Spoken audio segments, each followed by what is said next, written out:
We must prepare for any scenario, Emmanuel Macron once again said on March 16 in an interview with the French newspaper Le Parisien. Earlier, on February 26, he had already said that nothing can be ruled out. The Ukrainians are certainly suffering losses. Avdiivka, which they have been fortifying since 2014, has been surrendered, American aid is delayed, and ammunition is about to run out. Ukraine's survival is at risk and U.S. security is at risk. They can't lose a day, and neither can we, U.S. Defense Secretary Lloyd Austin said at the end of the NATO meeting on February 19.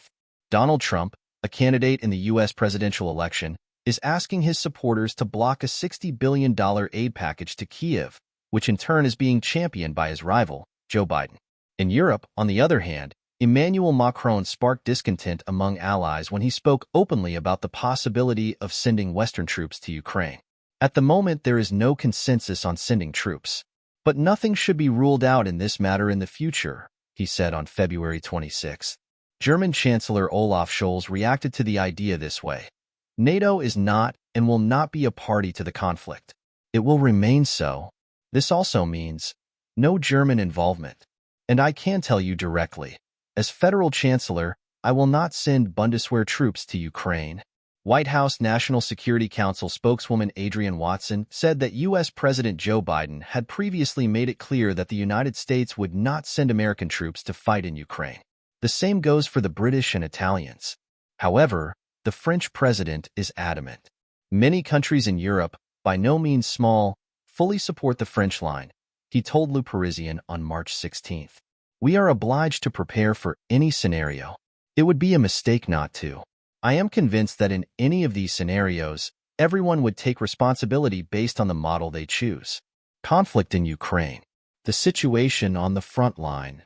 In order to introduce French troops into the territory of another country, the President of the Republic, as Commander-in-Chief, must issue an order to that effect and inform Parliament no later than 3 days after the start of the intervention.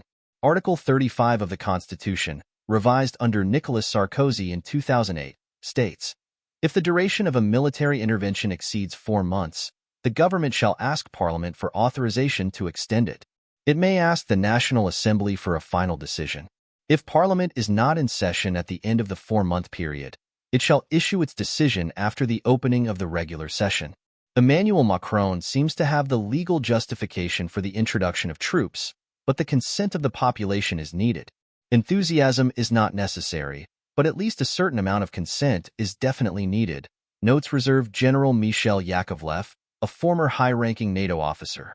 According to a poll by the CSA Public Opinion Institute, 76% of French people oppose sending soldiers to Ukraine. 3 questions arise. First, what will the president say when he sees the huge number of coffins? It's not hard to imagine how it will affect his credibility and the opinion of the French. Second, if our soldiers are suddenly attacked, will we attack back? Finally, it is unknown whether the United States will allow us to go into battle alone, noted one defense ministry source.